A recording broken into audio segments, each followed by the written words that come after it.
Yep, it's a wrap for 2024. Here we are at nearly the end of the year, and it's been an amazing year, hasn't it? Hello, I'm Karen Swain, accentuating the positive, expanding and exploring consciousness on the United Public Radio Network and the UFO Paranormal Radio Network on 107.7 and 105.3 FM syndicated radio all over the place. We're going to talk about what has been in 2024 and what's to come in 2025, and how we can be the change makers, the difference makers, the star seeds, the wanderers, the light workers, the light weavers, and get what we want in 2025 coming up. You got to accentuate the positive. Wow, I feel good. A little bit of feel good goes a long way.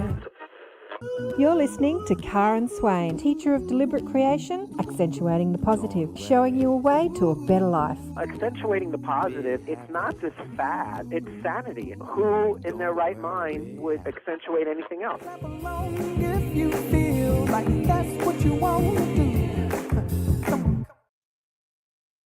Happy New Year to everybody who is coming into the new year. It's the 30th of December here in Australia, the 29th in the US, a couple of days before the end of the year. And so I thought I'd do a show talking about how we are the creators of our reality, look back at what has been and look forward as what is to come. I know Eckhart Tolle always says the power of now, the power of now. But you know what? We're doing all of that right now in the now. And I want to say hi to Shirley and Sun. Hello, who are watching online. There's a few of you watching online. So this is also a Q&A. If you have any questions about how you are the creator of your reality and how you can get what you want, it's a fascinating conversation. We had a group yesterday, small group in the Inner Sanctum, talking just about that, how we can be change makers and be influencers, powerful influencers for changing the world to the way we want to see it instead of what we dislike about the world. I've been watching a lot of media lately, and I was saying to the group yesterday, there's a great, I don't know what streaming platform it's on, but it's a mini series called Miss America about the 70s and about the women's movement in the 70s. And how there was a opposition to equal rights for women from other women.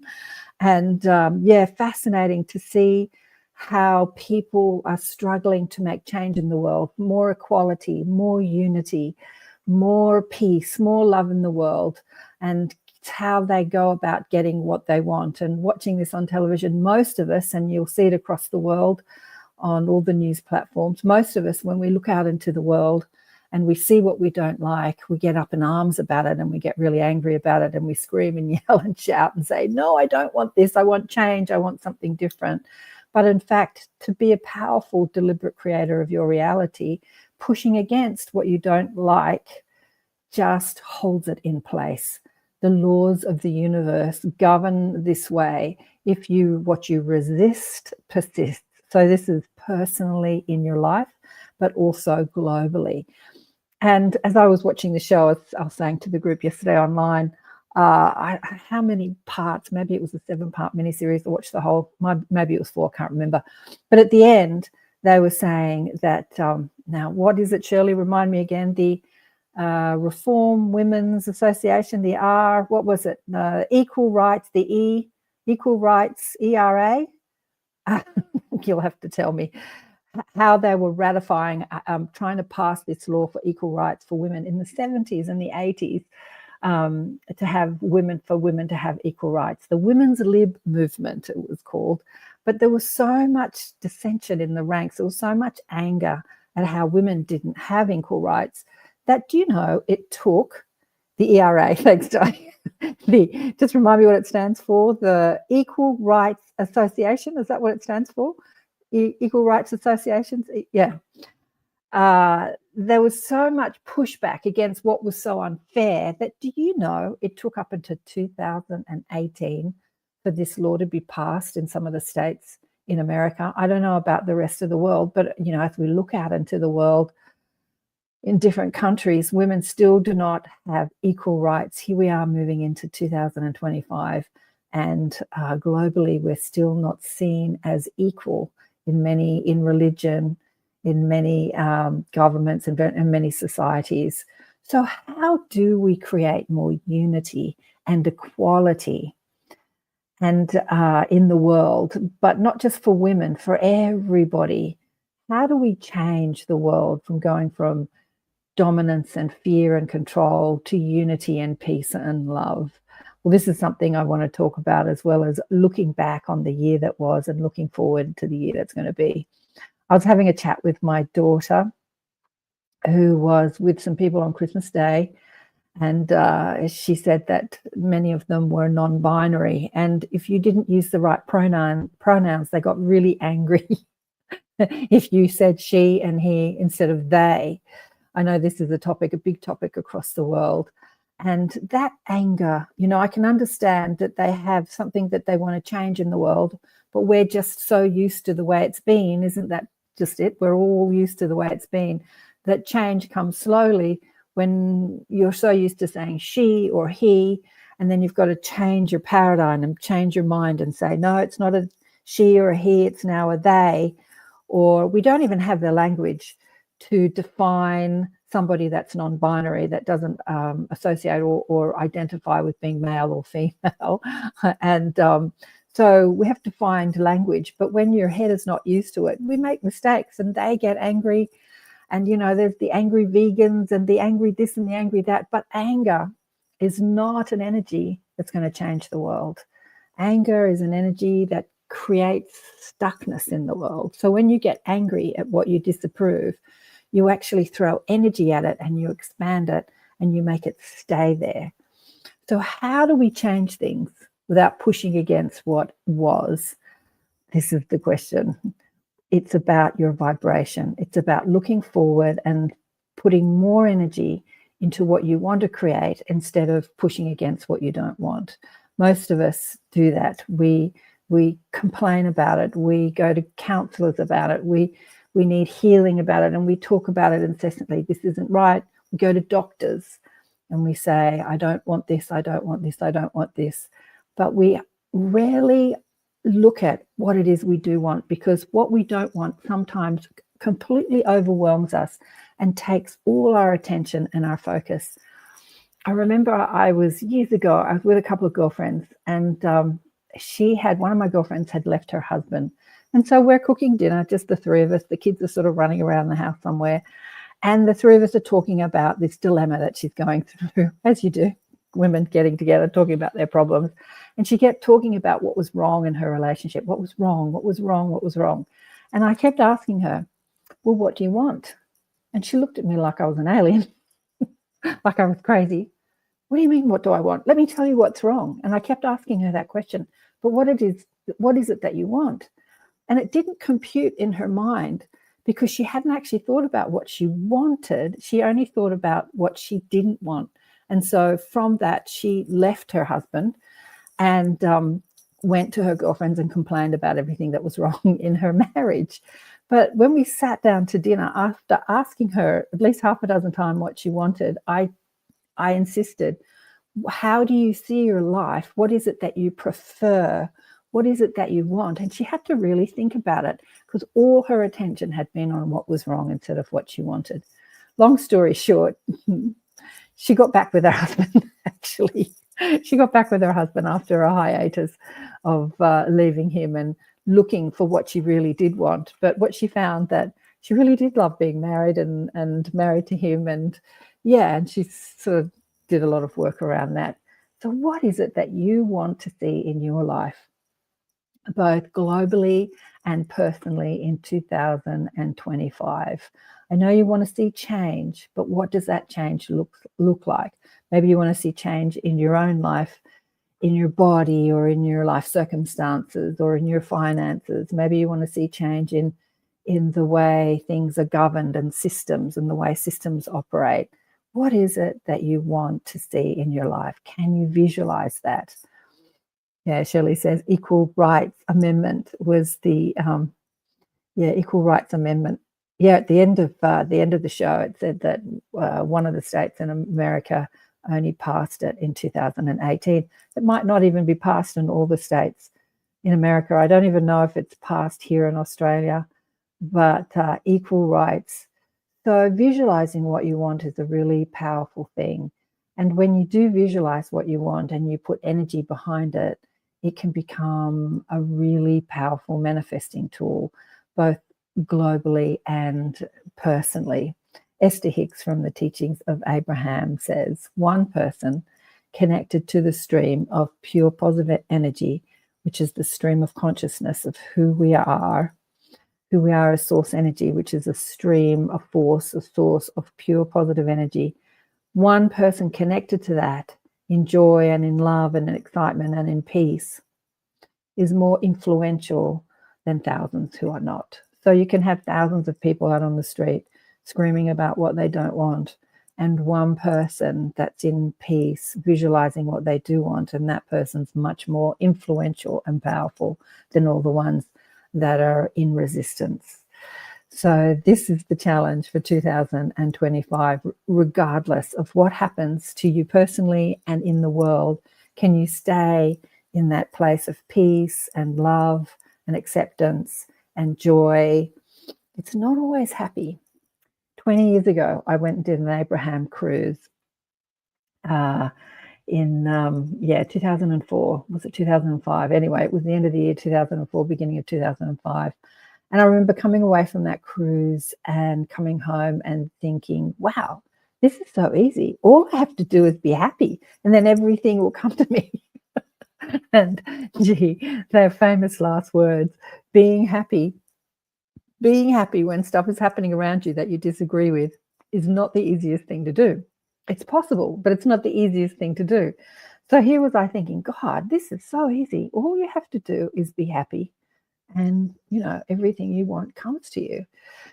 Well, actually, being happy is everything you want, because everything that you want because you think in the having of it, you'll be happy, or you'll be at peace, or you'll be satisfied, or you'll be fulfilled. Everything you're asking for, you're asking because you're asking for that feeling, that experience of feeling good, And what we do as humans is we think, in order to feel good, I've got to change something in my life. I've got to change the outside circumstances. And instead of thinking it's the inside circumstances that I need to change in order to find that happy feeling. Yeah, law of attraction, the power of deliberate creation. This is how it works. Happiness is an inside job. It's all on the inside. It's all about what we're believing to be true.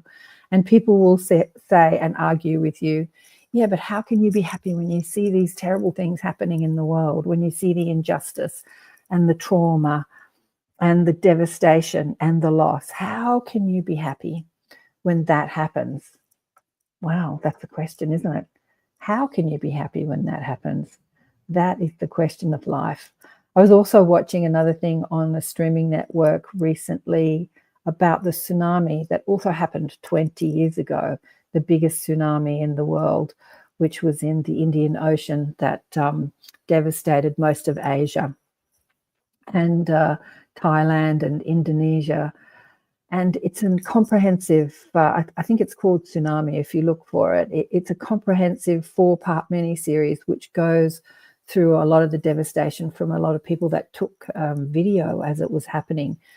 20 years ago, was it on mobile phones? I guess they were videoing on mobile phones still 20 years ago.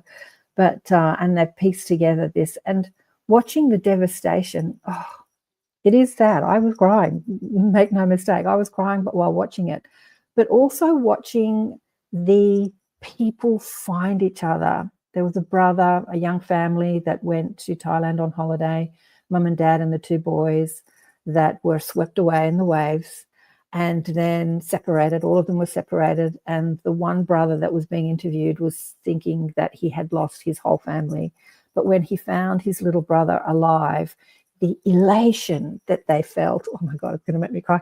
The elation that they felt when they discovered that they were not alone and that their brothers had survived. The parents did perish, but the elation that they felt, and the relationship, 20 years relationship they've had since then, they've been so close. They were both little when it happened, and so they went into an adopted family, and they both talked about that the family adopted them was a beautiful, joyous, happy family, and they loved being with that family. So there was this blessing out of this drama. But isn't it interesting? You've got this brother, you're a kid, you probably don't think much of him, you probably fight all the time.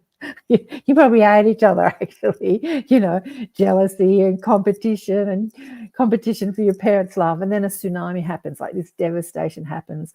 And when you find each other, you're the most joyous, the most happy, and that relationship is forever changed. Wow. Sometimes it takes devastation for us to find unconditional love. Isn't that crazy? But sometimes that's what it takes. Anyway, hi to everyone online. So great to see you all online. I'm going to talk about where we've been in last year. Let me just see if I can share my screen. What we went through last year. Here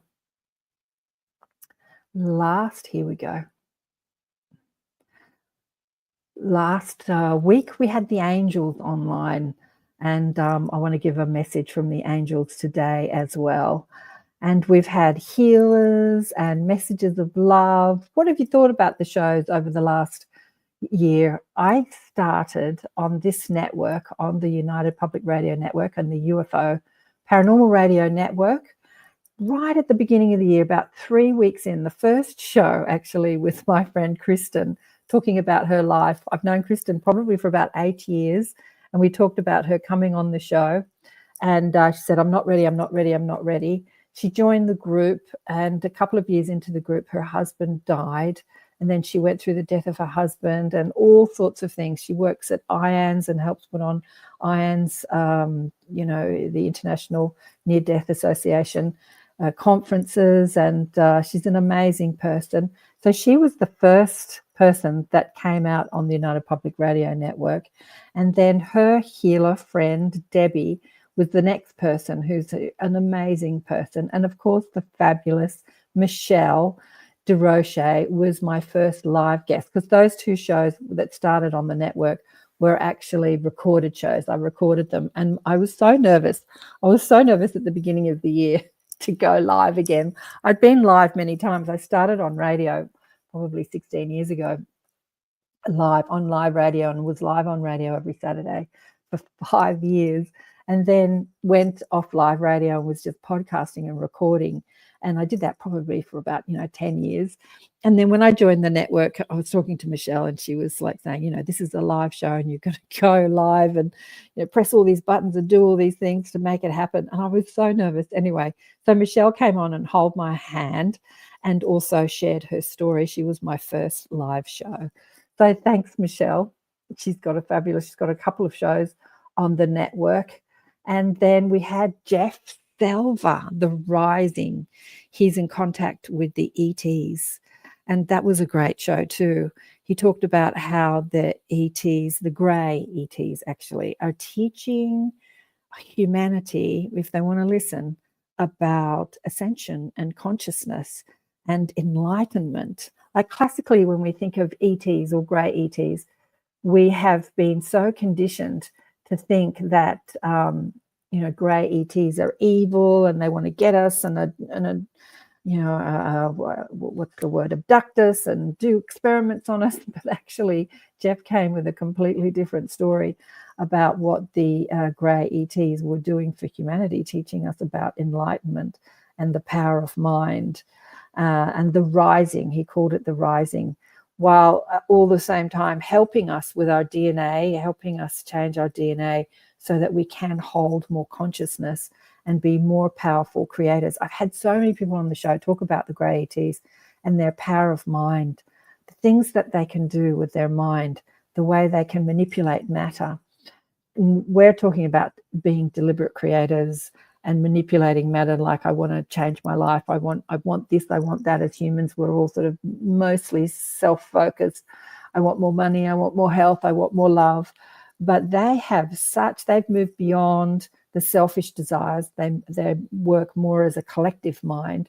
And so all the desires for the grey ETs are about what is good for the collective rather than what is good for the self. Can you imagine? We're still so stuck in self-desires. It's hard to imagine not even thinking about what it is that you want for yourself and only thinking about what you want for humanity. It's possible. Many of us do it. But and so Jeff was talking about his experience with the grey ETs and them teaching us about enlightenment. And I said to him, well, what are they getting from us? If they're teaching us about enlightenment and helping us with our DNA, what are they getting from us? And he said that, they're splicing our DNA with their DNA. And there are many things like the hybrid program.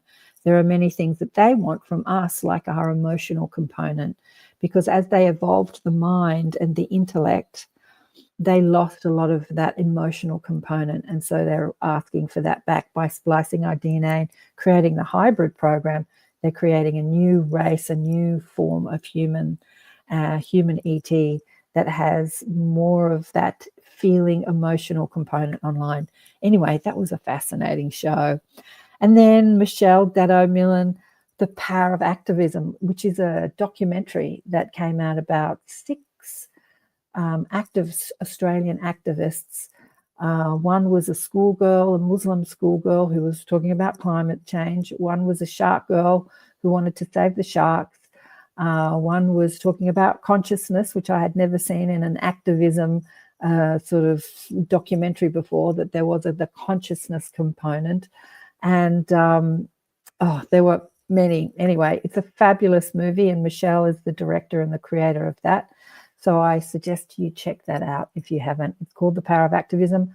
I think it's free online. Just Google it, or maybe you can find it on Vimeo on demand. Anyway, it's out there if you want to watch it. It's a wonderful Australian documentary. And Rebecca Ostel-Clausen. Now, did Kristen tell me about her? She is just so dynamic, this woman. Absolutely one of the most dynamic women I've ever spoken to on the show. It's been a great year, actually. There's been some amazing people on the show this year and more amazing people to come. And Amrit Sandhu, Inspired Evolution, he's got his own podcast. He's an Australian, and he's doing gangbusters on YouTube with his podcast. A lot of people say to me, have you heard of him? Have you seen his podcast? I'm like, yep, not only have I heard of him, I've had him on the show. He actually reached out to me and said, can I come on your show? Because like with many podcasters, we're teachers as well. All of us in the consciousness space who podcast and have conversations are also spiritual teachers or consciousness teachers. And so when we go on other people's shows, we get to sing our songs and share our wisdom. And so Amrit did that on my show. He shared his inspired evolutionary story. And it was beautiful to hear it, actually. And Christine Day, she's amazing. So she lived in the States for ages, the Palladians. She channels the Palladians. But a couple of years ago, I don't know if it was this year or last year or the year before, anyway, maybe last year, the year before, she came back to Australia. Her and her partner came back to Australia, and they moved out to the desert, out to near Uluru, near where the rock is. And they're out there in the desert creating portals and activations. But yeah, she's been around for years, and she's quite popular amongst consciousness explorers, channeling the Palladians. And she lived in the States for ages. But yeah, so that was a fascinating conversation with her. Look at all these amazing people. Lee Chandler, Wise Old Soul, Isha Patel, Paul King, Dr. Eugene Ang. I loved him. Dr. Eugene Ang, Arcturian Energy Healing. He was fantastic. I can't really remember everything I said, but I get a feel when I'm talking to people on the show. I get a feel for people, and I just loved him. He has the channeling component, the psychic component, and the scientific component in one body. And Arcturian healing, energy healing.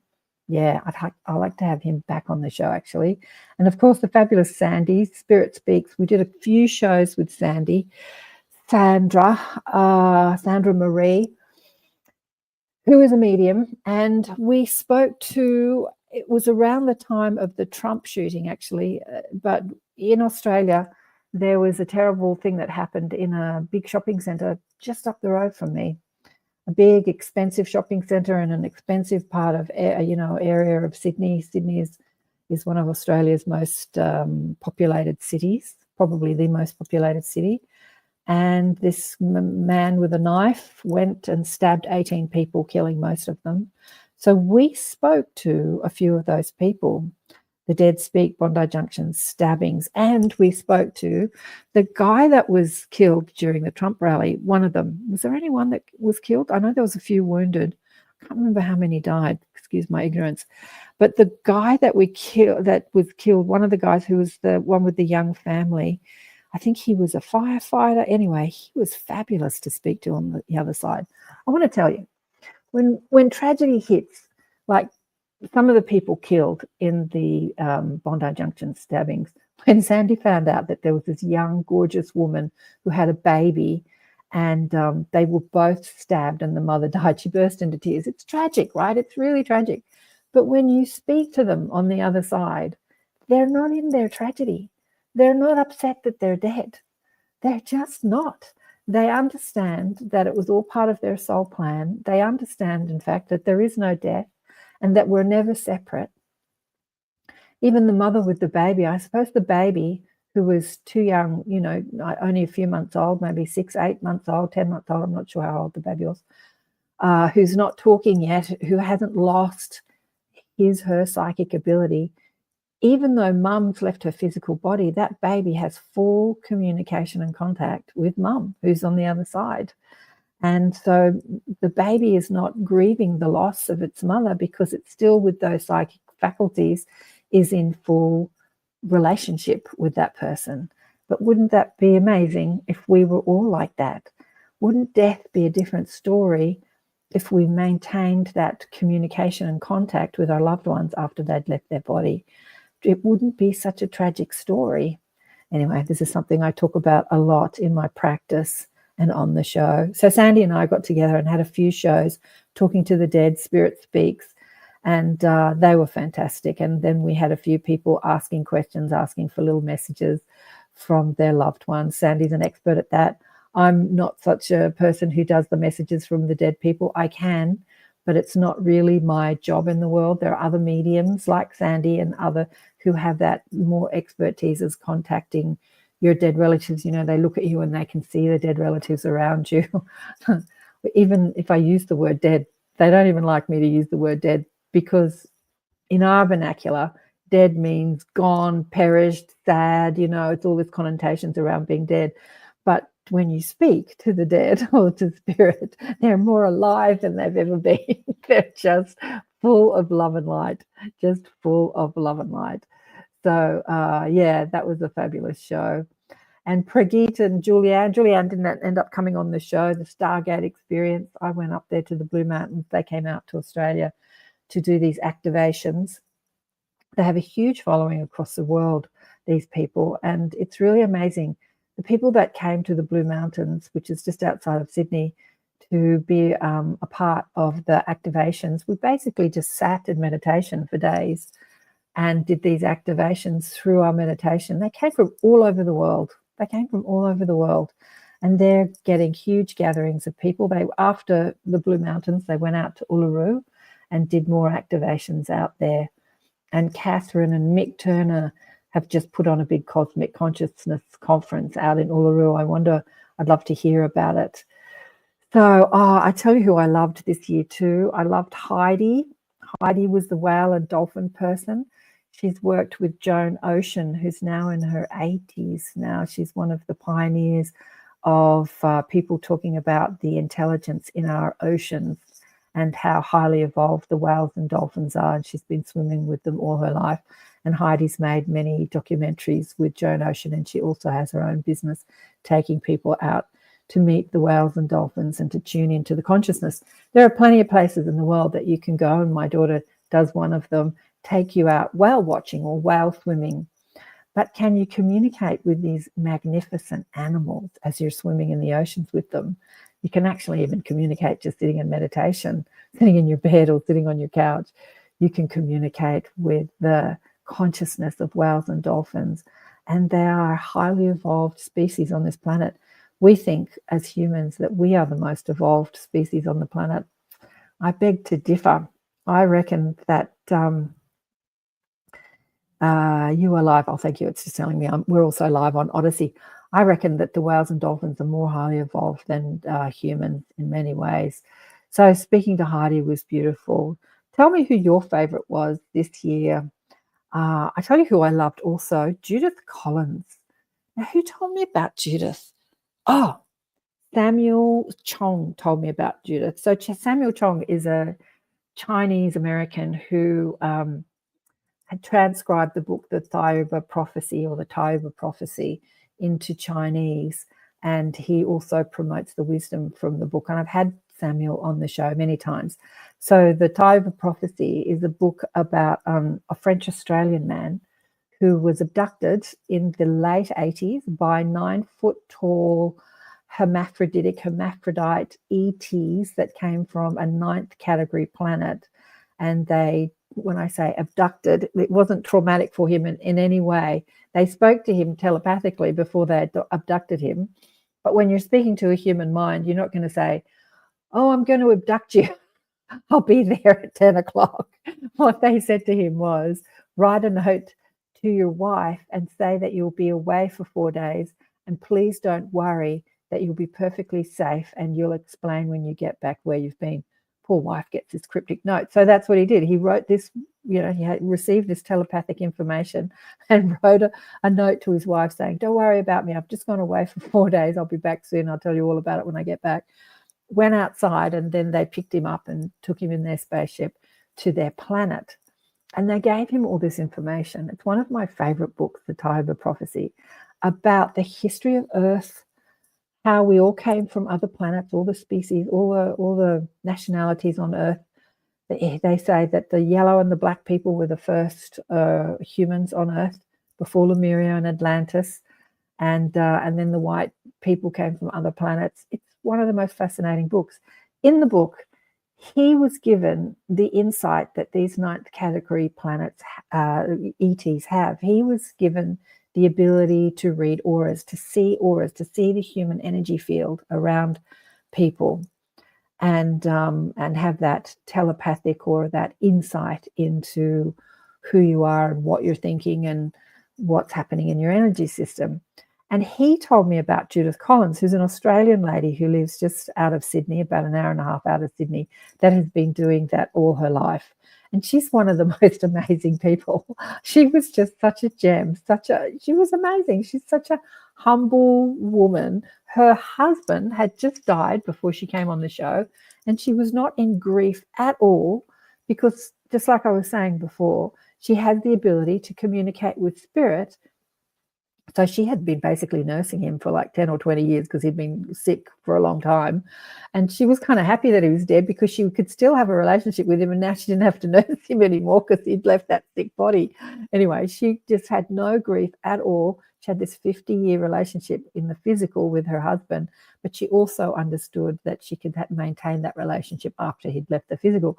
But she has this beautiful farm just down out of Sydney, and she grows all her own vegetables. Oh, she's just a wealth, an absolute wealth of knowledge. I just loved talking to Judith Collins.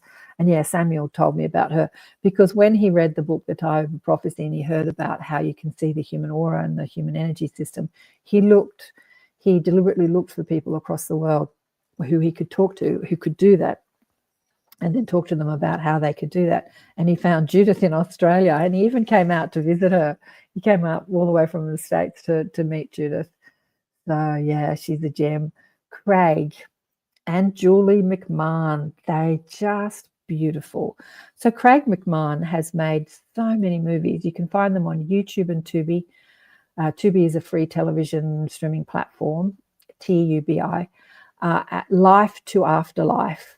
And Julie, they met through the sudden death of Julie's teenage son. When she saw the dead body of her teenage son, she had this instant spiritual awakening, and she was communicating with him in spirit. And so this sort of raise of the Kundalini and raise of her consciousness as she witnessed the dead body of her son and then connected with him in spirit actually took away most of the grief. I don't know if it was all of the grief, because there are times when you come back to your human mind and you're in the loss and the pain, but she basically didn't experience the trauma of losing her beloved teenage son because she had this spiritual awakening. And yeah, they're amazing stories, absolutely amazing stories from those two. I would definitely check them out online. Barbara Witt, New Operating System, was another brilliant teacher. And The Hybrid Journey with Jacqueline Smith, she was fabulous. So she spoke about being an ET on Earth and the hybrid journey. She's amazing. Oh, so many incredible people. Who was your favorite? Phoenix Montgomery and Rachel Vaughan were two people that Catherine and Mick told me about. They were presenters, and also Joanna Waldron. They were speakers at the Cosmic Consciousness Conference, which just happened in Uluru. So I spoke to them about their journeys. Phoenix Montgomery, who's a mentalist and a hypnotist and a performer, he was really interesting, actually. He was really interesting. I think that he's operating on his psychic abilities more than he knows, because he thinks it's mentalism or it's tricks, but he doesn't understand, or maybe he didn't understand, or maybe he does now, I don't know, that a lot of what he's doing is him tuning into psychic ability. But because he's a performer, he thinks of it as a stage act. Anyway, he was interesting.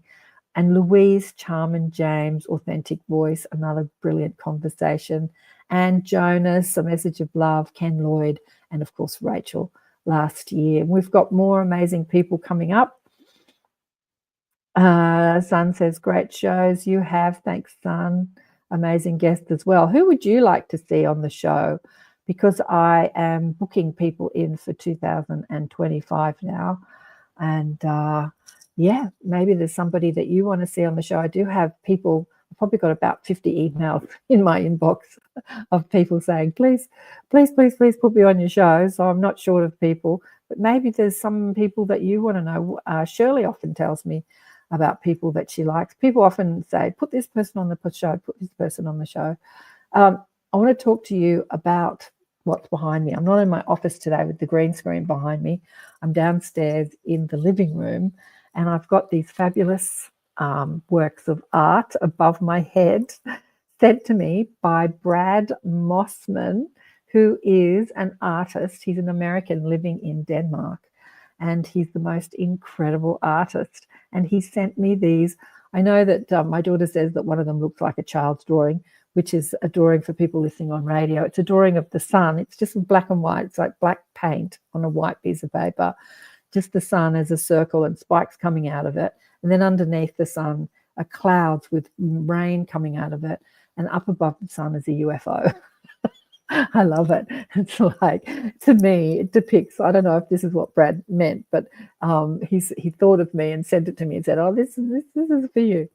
To me, it depicts that they're flying above all the dramas that we have down on Earth. Like we're in the storm with all the rain, and above the storm is the sun. The sun is shining, and that's where they are. They're flying up there in the sun while we're down here, weathering the storms on Earth. And then the other one is an ET, a mantid ET. He's created this mantid ET, and you can see a UFO in the background. And the mantid ET is talking to the human. It's like an olden days human, like a couple of 100 years ago, toiling the earth with an old sort of piece of equipment that you would toil the earth with to plant seeds. And the mantid is talking to them. I don't know. I have to get Brad. I'll have to ask Brad what he means by that. But I just love it. I just love it. And my friends, because most of the art in my house is like flowers and fruit and it's like really pretty things. They look at this art and they kind of go, huh?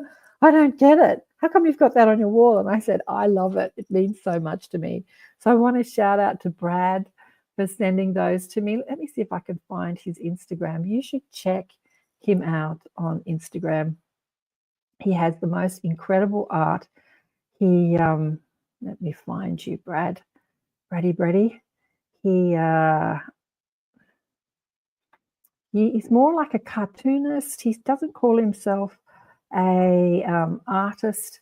He calls himself, let me find you. Gosh, I shouldn't do this while I'm talking live. Yeah, hard to talk and look for something at the same time. There he is. Unrealistic Art. It's called on Instagram, Unrealistic Art for sale. If you check it out on Instagram, I'm just going to show those people who are watching on the video some of his art. It's incredible. Stop screen. Here we go. I'm flying solo today. Experiencer interviews. Oh, hi, Jan. Happy New Year, Karen. Much love from Canada. Thank you, Jan. You might like this, Moby. There's Moby. Hi, Moby. Hang on. I should really have somebody helping me do this, shouldn't I? But yeah, I'm flying solo today. Here's Brady's art. Unrealistic Art for sale. It's for sale. You might know some people that love it. Lots of monsters. He loves a monster or two. And yeah, it's incredible.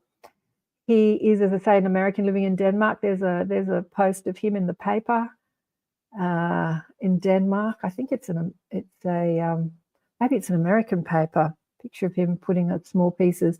He creates these little art galleries in cafes and with tiny miniature art, and people can buy or swap the art in these little mini art galleries.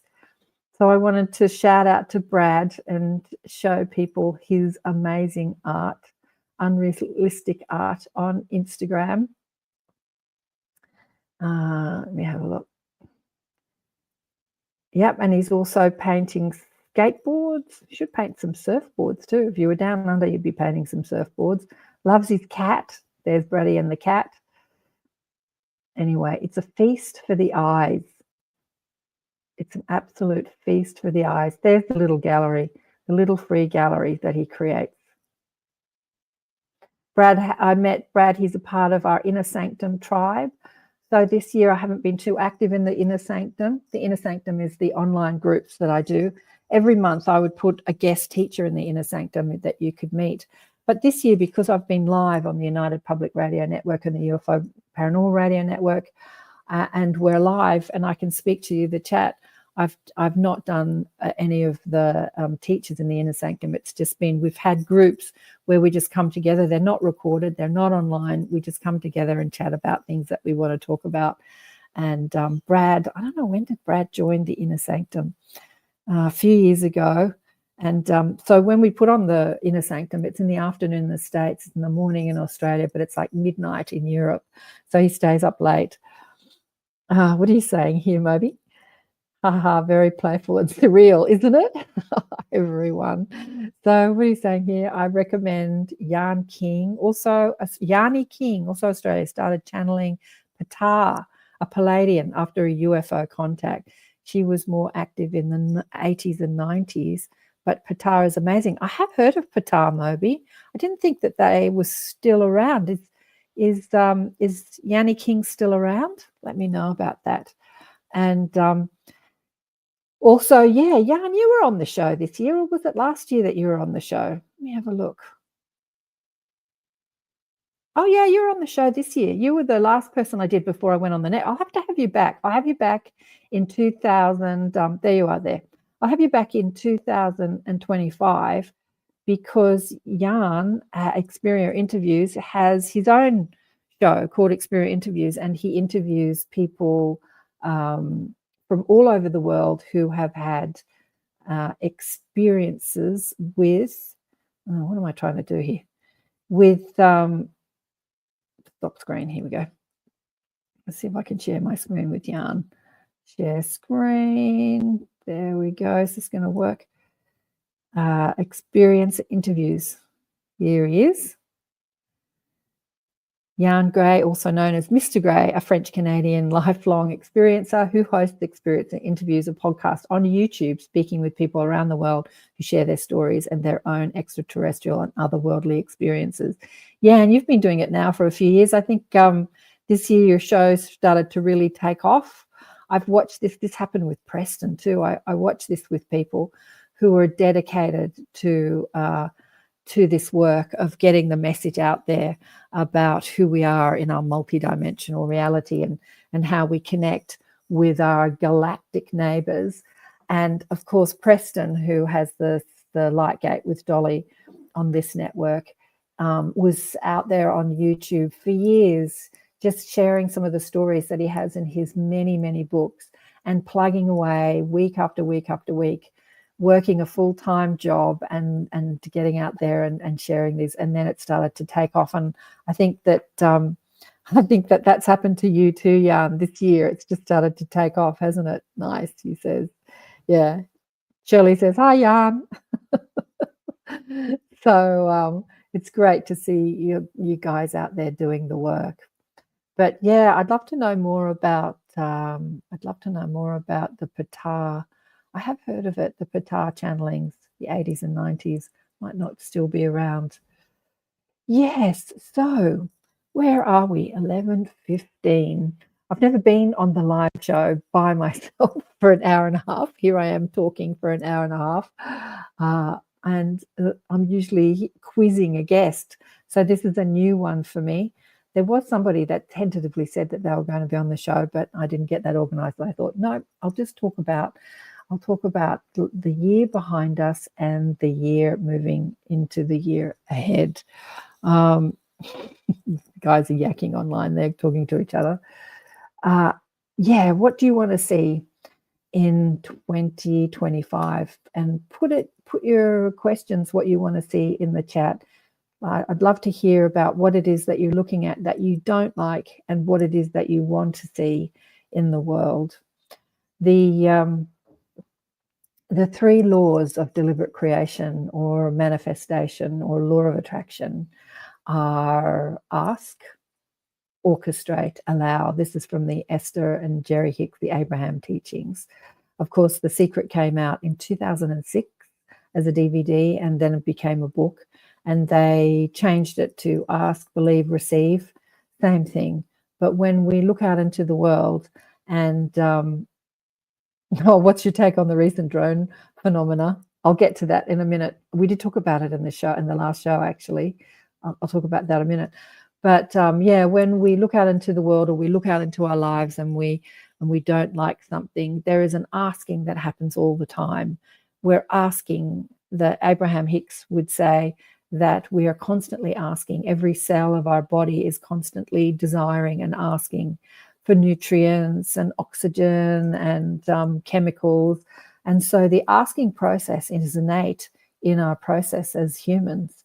It's we're asking all the time. When we experience something that we don't want, there is naturally an asking for that which we do want. So when we're sad, we push against the sadness and say, I don't want to be sad. Why don't you want to be sad? Because I want to be happy or I want to feel better. When we feel lonely, we push against it and say, I don't want to feel lonely. Why? Because I want to feel more included or more unified. When you feel poor or when you feel sick, anytime you bump up against contrast or something that you don't want, the asking is within you. There are a lot of teachers, spiritual teachers or law of attraction teachers, that would ask you to do vision boards. But the vision board already happens. The vision board is in your head. For every time you experience something that you don't want, you have a vision of what it is that you do want. But is your focus on that vision, or is your focus or attention on what it is that you don't want? And that's what I was talking about before. Most of us experience what we don't want and then focus on it and talk about it and say, I don't want this, I don't want that, I don't want this. But there is always a vision connected to what you don't want. And that is what you do want. So when you change your focus from what it is that you don't want and put it on what you do want and start to tune into that energy and tune into that frequency, this is how you manifest. So that 3-part process of ask, orchestrate, and allow. The asking is happening within you.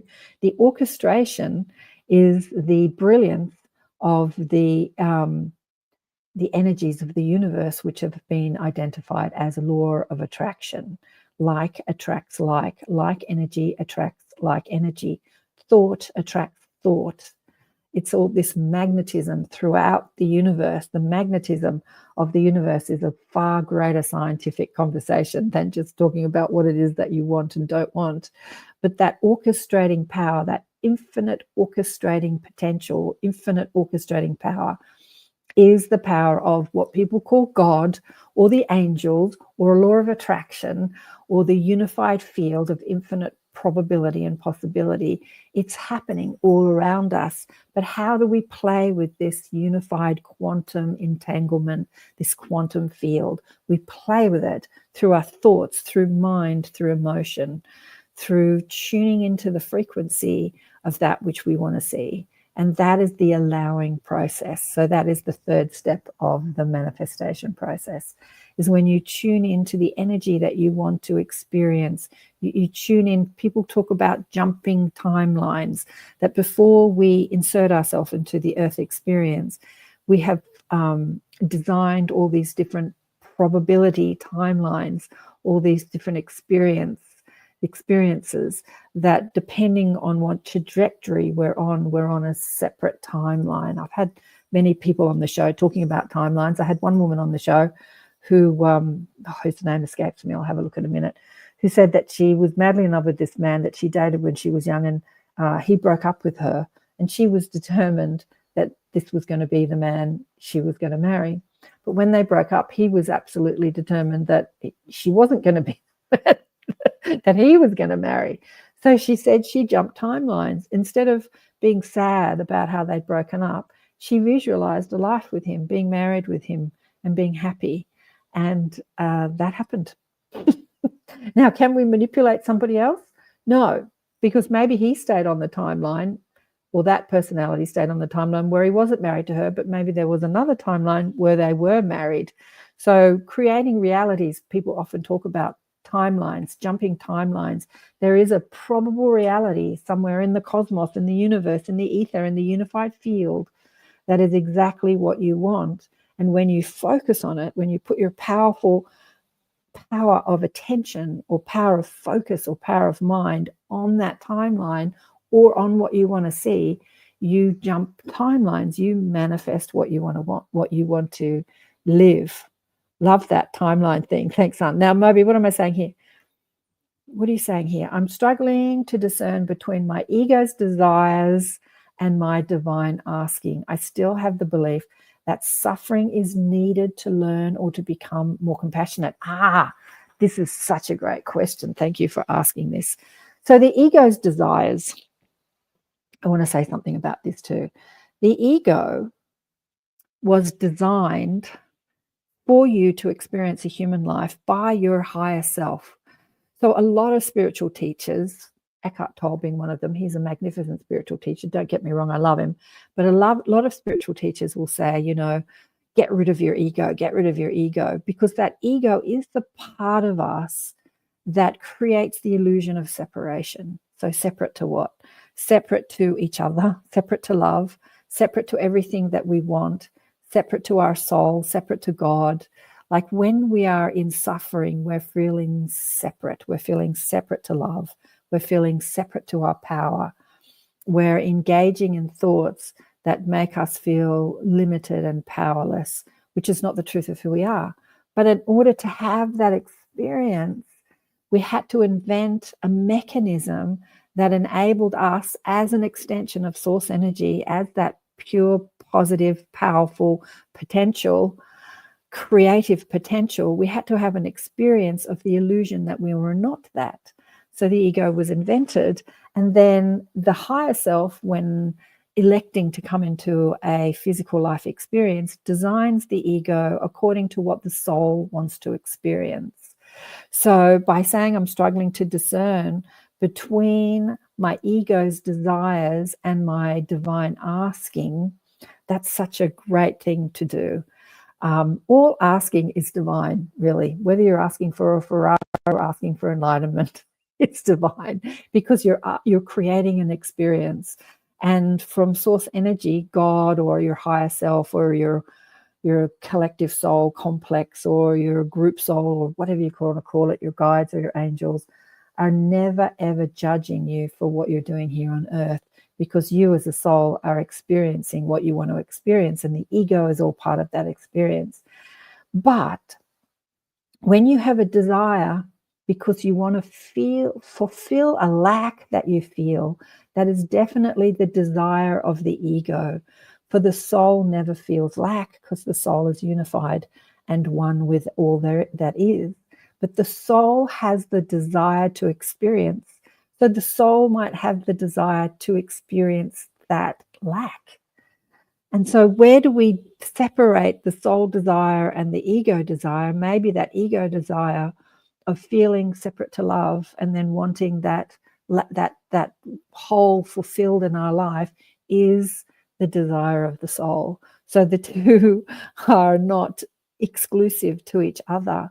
But when you change your focus from I'm feeling this lack in my life that I want to fill, and so I'm going to go out there and make it happen so I feel better. When you change that focus from I want to get what I want to I'm having an experience of lack and my soul is loving it, now you're tuning in to your soul's desire. So when you can appreciate what is, when you can love what is happening to you, all of it, the big, the bad, and the ugly, when you can love it and see it as something that your soul is desiring to experience, now you're tuning into your higher perspective. And now the suffering becomes less, or the suffering disappears, because you realize that the soul is wanting to have this experience, for from this experience of what we call limitation or suffering or trauma on earth, the soul is growing, the soul is learning, the soul is experiencing. And so, yeah, having that discernment between ego desire and divine asking can be one and the same thing. I still have this belief that suffering is needed to learn or to become more compassionate. It's not needed. You don't need to suffer to become more compassionate. I tell you what, just expand your auric field, expand your empathy. Like I find, well, lately, especially lately, I never used to cry at sad things. I always cried at beautiful things when two people had lost each other, had found each other, and then they come together in that moment of reconnection. It's like, oh, I found you. Like you've lost a puppy or your dog or something, and then you found them. Oh, I would like bawl at that, like if there's something beautiful. But I found lately that my sensitivity has expanded so much that I'm just crying at everything. I'm just crying at anything. So empathy gives you that compassion, and you don't necessarily have to suffer to have compassion. You just expand your empathetic abilities and you'll find compassion. That's what empathy is. So true. Sun says, thanks, dying one. Yeah, like when you expand your empathetic ability, your sensitivity, and you feel what the other person is feeling, then you find compassion, because then you know that what that feels like. And when you feel somebody else feeling like that, you can feel compassion for that other person and the need to want to help them. Yeah, that's what empathy is. It's not sympathy. Sympathy, I never do sympathy, and my daughter used to hate it that I never did sympathy, because sympathy says, oh, that's terrible. I'm so sad that that's happening to you. Oh, you poor thing. Oh, that's terrible. But in that sympathetic way of being, you're saying that you are limited and suffering, and I feel sorry for you. But empathy is something different. It is like, I have felt like that. I know what that feels like. And, you know, it doesn't feel good. I can empathize with you. But it also sort of says, let me help you move out of that state. There, if you want to move out of that state, if you want to feel better and feel more connected again, I too have felt like that, and I've moved out of that state, and I can help you. So empathy is a beautiful thing. Sympathy is looking at someone with a limited perspective, and empathy is looking at someone with an empowered perspective. What are you saying here? Thank you. That's so helpful, or that's so helpful. Thank you. What I'm hearing is that our soul is always seeking unity and God, which is the abundance and joy and love, but the ego seeks eternal things to fill a lack. Yeah. The ego seeks eternal things to fill a lack. That's definitely true, because the ego believes that it's separate from what it wants. And so it seeks that. I'm separate from feeling good. So I'm going to seek something to feel better, whether that is a fun thing to do or drugs or food or sex, or whatever it is that you're seeking. I need to feel good. I need to feel good. How can I feel good? I'll put on a song. I'll eat more. I'll go for a walk. I'll watch a funny movie. Like, we're always looking to the external to change our mood, to change our state. But the soul knows, or your higher knowing knows, that you are in control of how you feel. You, through the power of mind and focus and consciousness, know how to change your state. You don't need the ice cream or the sex or the great, experience or the movie. You have the power to change how you feel simply by changing your story, like simply by changing your consciousness. And that's the lesson that we come here to learn.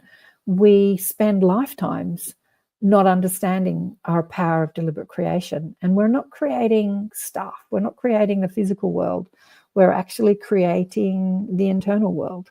And the internal world is mirrored outside of us by the physical world. So when we understand that all our power is in the now, in how I feel right now, in what I'm thinking and what I'm believing to be true about myself, all my power is what I'm feeling and thinking, and how I can change that or shift that or move that. All my power is in the now. Whether you're thinking about the past or dreaming about the future, or listening to a conversation right now and listening to what you're thinking in this moment, it's all happening in this powerful now. So your thoughts create your reality. Your beliefs create your thoughts. Your thoughts create your experience. And you experience life through your emotions. You experience life through what you deem as good and bad. And what you deem as good and bad is how you feel about it. Most people don't even realize that when they're judging something as good or bad, that they're having an emotional reaction to it. Because not everyone is that empathetic or that sensitive that they're tapped into the way they feel. But when you ask people, when you think about that, how do you feel? Sometimes people go, I've never thought about how I feel about that. All I know is that I don't like it. But when you say, well, what does that feel like? And you tune into your sensitivity, there's your power right now. Can you think about that same thing and feel better? Can you find something to feel better? Can you tell a different story? What's Sun saying here? Yes, empathy is more giving or beneficial. Yeah. Empathy is understanding. Empathy says, I know what that feels like. So when you tune into your emotional guidance system and you think about something that helps you feel better, you know how you feel by the vibration that you're emitting through the thought, I feel like this right now. And what can I think about that feels better? Sometimes the feeling better thought is just a thought of relief. I've shared this story many times online. I'm going to share it again because it's a great one. I was with my ex-husband, or husband at the time, and he was a great student of this work. When I met him, he had not heard about the work of Esther Hicks or The Secret or Law of Attraction or Deliberate Creation. So he was a great student of mine. I think that's why we got on. So because I'm a great teacher and he was a great student. And then he became the teacher and he would throw my words back in my face. Don't you hate it when that happens? So we were out somewhere one day and we'd had a fight about something. I was really angry at him.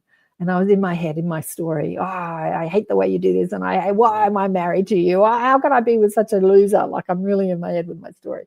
And I remember we got in the car and he was driving and he turned around and he said, what do you love about me? He was trying to change my state because he knew that in my head, I don't know what I was saying verbally. This is like years ago. I think I was more just silent and angry in my silence, but he was tuning into how I felt. And he like threw my words back and like, change your state. What do you love about me? And in that moment of hating him, I couldn't find anything I loved about him, right? Because when you're in your story and somebody says, think positively, it's almost impossible. When you're in your negative story, when you're in your hate story, it's almost impossible to quantum leap. It's not completely impossible. It can be done, but it's almost impossible to quantum leap from I hate this to I love that. But you can move incrementally.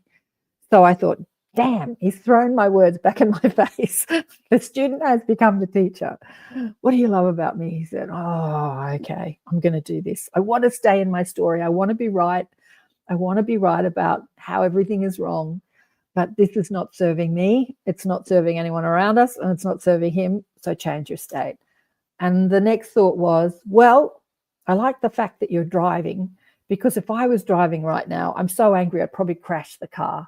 So not a blissful, beautiful thought, but just the next better step from everything is wrong to there's something happening that is right or that I approve of. And then the next one was, yeah, it's great the way that you always, drive around and, you're there for me and support me in that way. And you drive the car all the time and I don't have to drive all the time. So there's a more loving thought. There's a thought of gratitude and appreciation. That was a bit of a quantum leap, I have to say.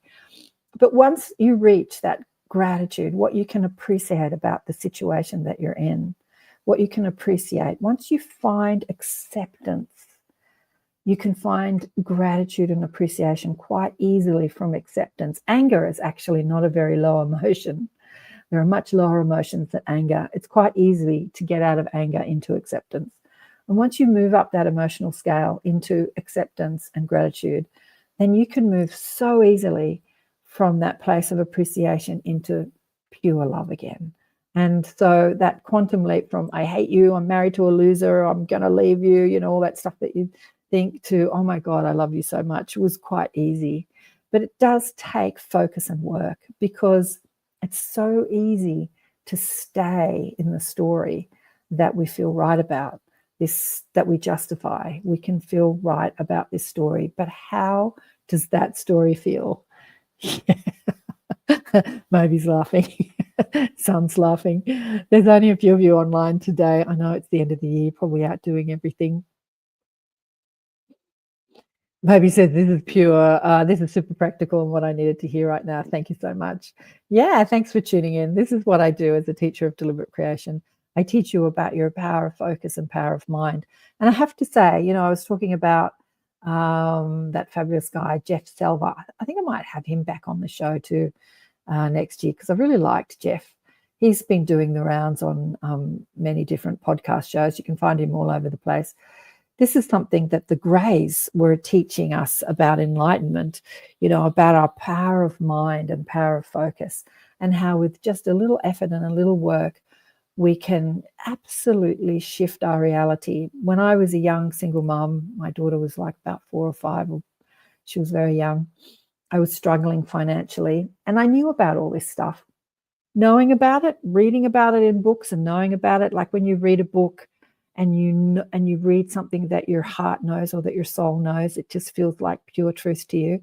So I'd read all these books and it felt like pure truth to me. And I knew it as my reality, as my truth, but I wasn't living it, because I was still in my default settings of basically in your subconscious programming. Because as humans, we come into this world and we just get programmed. We're not enough. We're not good enough. We're limited. You can't get what you want. Don't give up your day job. Don't follow your passions. We just get programmed. Do this, go to school, get a job, have a mortgage, blah, blah, blah. We get programmed. And so we've got this operating system that's running us. And then we have a spiritual awakening. We get abducted by aliens or something happens. And we start thinking, oh my God, I have the power to change my life. But we're bumping up against our programming, against our conditioned thought forms and beliefs. And although we can listen to a podcast or read a book or be enlightened by a guru or a teacher or a master, and we can hear the truth and know it as truth, applying that truth practically to your life is a whole nother story. So knowing it as truth and living it is completely different things. So this was one of those days I was all unhappy about how I had all these bills to pay and I had no work. I was working, I think, catering in the film industry, and the work wasn't coming in, or not enough was coming in to pay the bills, and the husband wasn't paying any maintenance, and I had all these bills, car bills, rent, blah, blah, blah. The story, feeling limited and then lack. And then reading this work in a book, I think it was before the internet, and feeling like I can create abundance and feeling really poor. and then knowing that I needed to change my state or change my mood and find gratitude or appreciation, and not knowing where to look for it. Just lying on the couch and looking out at the trees, at this little garden. There were big trees in the garden, just blowing in the wind, and just stilling my mind and looking for something to appreciate. And just appreciate sitting there on the couch, watching the trees blow in the wind, and then finding that appreciation for the beauty of nature. It's so easy to do because we're surrounded by nature. Even if you're in the snow, even if you're in the icebergs, you've got no trees around you. Nature is everywhere. And just tuning into the magnificence and the gift that nature is, and finding that gratitude that I could have that appreciation for nature. And as I'm sitting on the couch, feeling grateful instead of feeling worried and stressed, the phone rang and it was a job. And I remember thinking, God, that was quick. Really? It can happen that quickly? And it can. When you shift your state, what does Wayne Dyer say? When you change the way you look at things, the things you look at change. Like, we are powerful. And it just takes a little work in moving out of a negative feeling thought to a better feeling thought, to a better feeling thought, to a better feeling thought. And we can shift timelines. We can shift our reality. We are powerful, genius creators. Now, what time is it? Oh, we've got about 20 minutes left of the show. Is there anything that you want to ask about this? Thank you for your question, Moby. That was fantastic. I loved that question about finding the discernment between the soul's desire and the desire of the ego. But what we do when we start our spiritual journey is we go into the or our awakening journey, in fact, our consciousness journey. We go into the story of right and wrong, that this is right and this is wrong, because there's a lot of teachers out there that are going to tell you what's right and what's wrong. And from your soul's perspective, when you speak to dead people who are back in that soul's perspective, none of it is wrong. None of it is wrong. So if you can let go of the discernment of right and wrong and see all of it as wanted, then you are on the path to true power in being a genius, deliberate creator of your reality. Remember, I said that saying, I repeated that saying from Esther and Jerry Hicks from the Teachings of Abraham.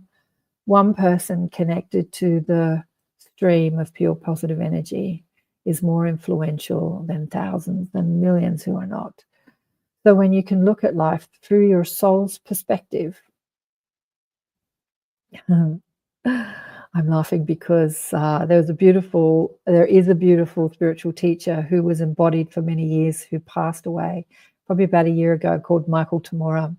Michael Tamura had 7 near-death experiences, and during those near-death experiences, he experienced great suffering. Now, this was a spiritual master here on earth, and people would ask, why would a spiritual master who has mastered the power of mind and emotion go through so much suffering? And it's interesting, when you spoke to Michael, or when you speak to Michael, because he's still available to speak to, he's here right now inspiring us. He always tunes in when I do the teachings. He's probably with me all the time, I say. Even before he left his body, I felt him around me, his masterful soul around me, teaching me all the time. I recognized him when I first had him on the podcast. I had him probably on about 8 times. In the first session I had with him, I recognized him as one of my teachers in spirit, not one of my teachers in the physical. I actually never did one of his physical courses here on earth, but in spirit, he was one of my guides. And so I felt him around me all the time, and still do. So he had this traumatic life where he went through a lot of pain and suffering, and people would think, why, if you're a spiritual master, would you go through that? But in everything that he experienced, when he first came on the show, he was talking about his first near-death experience. We had gout, but he had it throughout, his systemic gout. Oh, God, it sounded like so much suffering. He didn't suffer. He didn't suffer. Maybe if you speak to Raphael, his wife, she would say something different, because I'm sure there were times where he was moaning and groaning in pain. But he had heart attacks and strokes and all sorts of things when he had near-death experiences. And with all of it, he experienced it as experience rather than suffering. So he had someone read his chart once and look at his life and said, wow, you've had a really traumatic life. You've had a really hard life. And he said, I don't see it as hard. I don't see it as traumatic. Although all these things have happened to him, he didn't see it as trauma or suffering. So what is suffering but perspective? Really, what is suffering but perspective? Can you look at what you're going through, good or bad, how you're deeming it? Can you see it as experience and wanted instead of something unwanted? Thank you again. I think Yang wanted to hear more about the drones. Yeah, the drones. Yeah, I forgot. Thank you, Moby, for the drone. Well, my perspective on the Mobes. I've spoken to many people about them. I've listened to many people, but with everything I do, I've been talking to people for 30 years, teachers and healers and experiences. With everything that anybody says, I always tune in with spirit guides, who I reverently call my mob or my higher self, and I ask them what it was.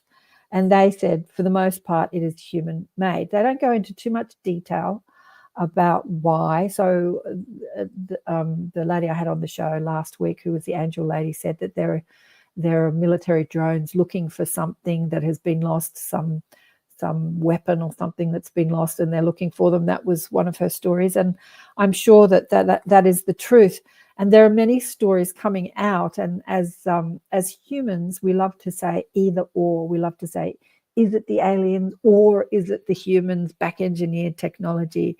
And what my guides always say is that any probability or possibility that you can think of also applies. So it's all of it. Yes, some of them are ET consciousness, and yes, some of them are back engineered technology, and yes, some of them are balloons put up in the sky with lights on them. I saw that on Instagram.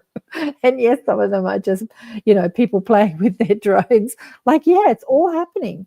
Once a phenomena happens across the world and people jump on it, they all kind of get involved and they launch these drones. And yes, some of them could be angelic, lights in the sky that people are seeing. It's all happening. But for the most part, when I asked about the majority of the drones, they said it is man-made.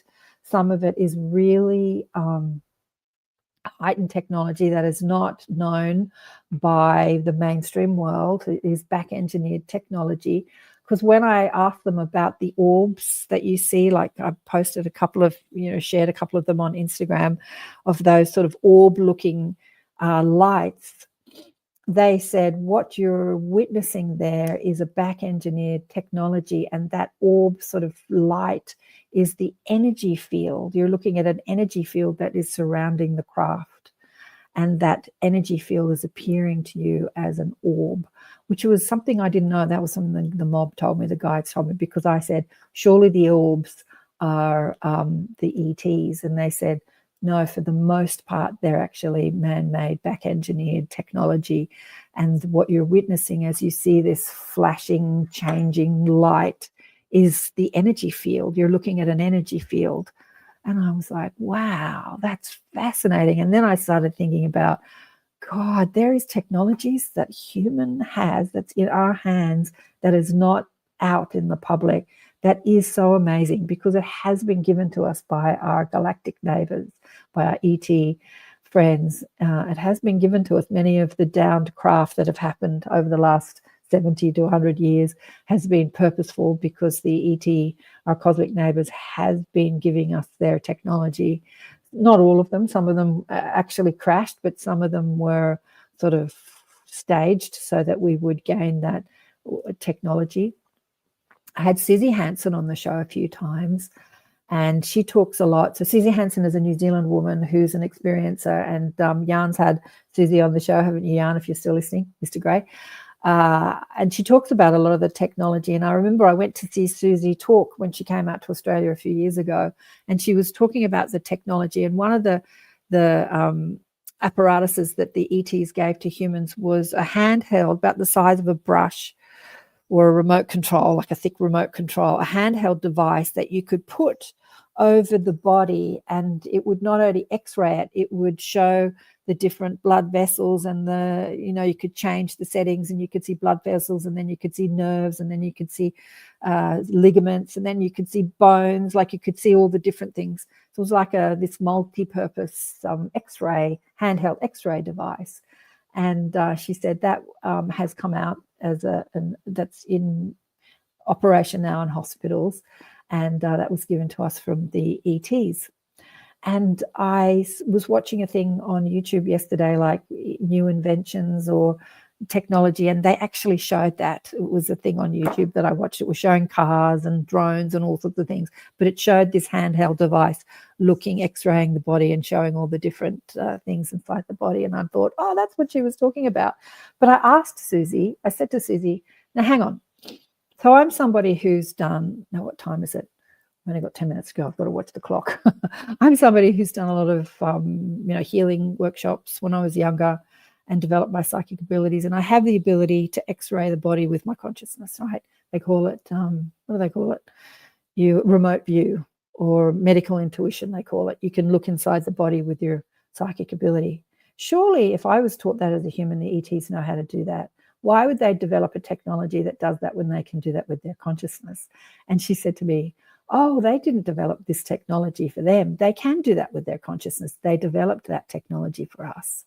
And I'm like, wow, isn't that amazing? So yeah, the ETs are out there developing technology for humans to use. I thought that was so great.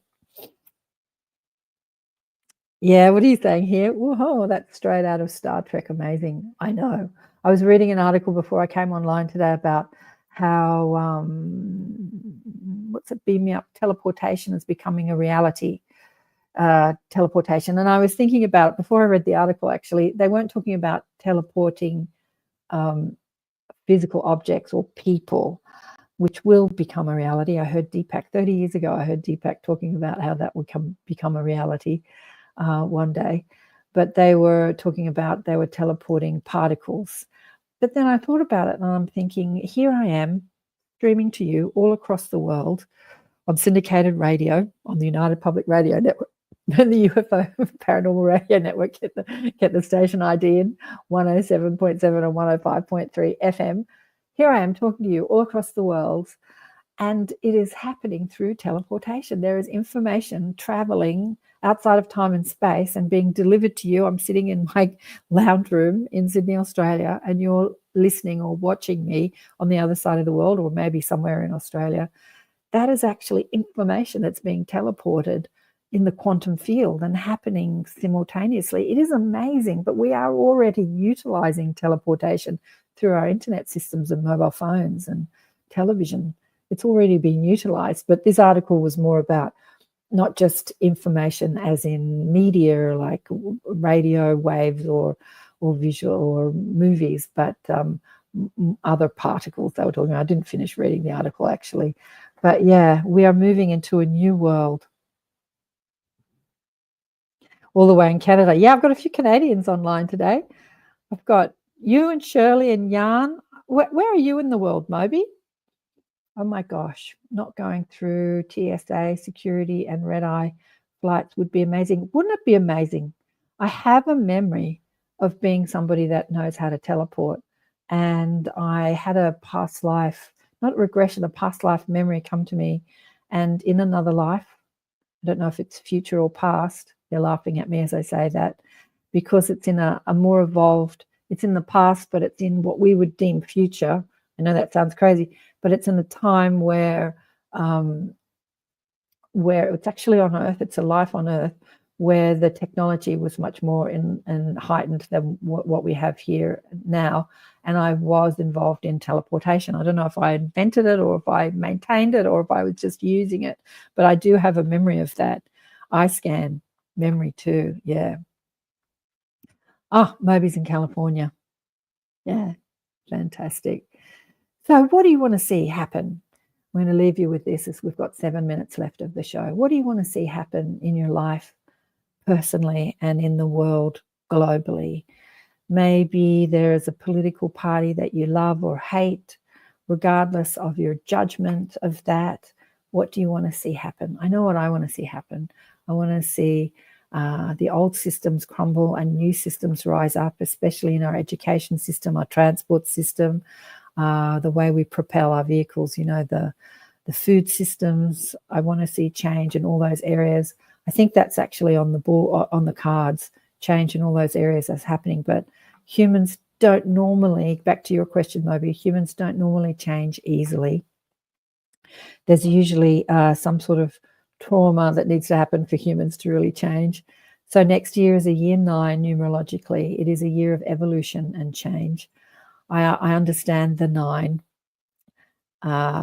To enter a building, son says a memory scan to enter the building. I understand the 9 because I'm born on a 9 day and a 9 month and a 9 year, and even my mobile phone number adds up to 9. My house number adds up to 9. My name adds up to 9. It's crazy. When I think about this, I say to the universe, you really do have a sense of humor, don't you? But evolution and change has been a constant in my life. Even my poor first husband, every time he'd come home, I'd change the furniture because I'd get bored and change things around. He never knew if he was in the right house or not. It's constant change. But yeah, life is about constant change, how we navigate change, how can we deal with change. And next year is going to be a big one. I think it was Rachel that said on the show last week, the angel lady, Rachel Corpus, that 2024 will be the last year that felt normal. And I thought that was an interesting statement. Not my statement, that was her statement. Did 2020 feel normal or 2021 feel normal? There was nothing normal about those years. It hasn't actually been normal since 2020, but that was an interesting statement from the angels. So big changes afoot next year, 2025. How are you going to navigate those changes globally and personally? There have been big changes in the world already. There's been a lot of this year. 2024 has been the year of the climate change. There have been so many natural disasters, earthquakes, flooding across the world. The flooding has been exponential. Even in the Dubai, in the desert, there have been flooding. I have to say that was more man-made than Mother Nature doing that. I think that they had apparatuses in the sky to create rain, and it went a little haywire and it flooded. I think that was man-made, I heard. But yeah, there has been exponential. 2024 will go down as the year of natural disasters. It's been amazing. But next year will be more change in every way, a change of systems. But how do you want to see that change helping you and helping humanity? Visualize, visualize, visualize. Like if I can leave you with anything, every time you bump up against a negative thought or a thought that doesn't feel good, ask yourself, what is it that I want? And move your focus from disagreeing with what you don't want or suffering over what you do want and focusing on what you do want. It's very hard to do, I know, when you're sick. A lot of people who are in a lot of pain tend to focus on the pain and keep thinking about the pain and how can I heal the pain and how can I get over the pain and how can I fix the pain, instead of visualizing themselves out of pain, because pain does take our attention, doesn't it? Yeah, so many natural disasters. Wasn't that a great show? Thank you, darling one. It was beautiful to have you online with me. Continue and to be grateful. Absolutely. Don't try, but don the soul's perspective. Ask yourself that great question, that Moby, is this desire coming from my ego where I feel there's a hole or a lack in my life? Or is it the desire that my soul is desiring? And tune your focus from your wanting and your striving into what is the soul desiring. Just ask yourself that question and you'll feel it. You'll get the information. We're all connected to our guides. We are a member of a team, a spiritual team that is close to us as breathing.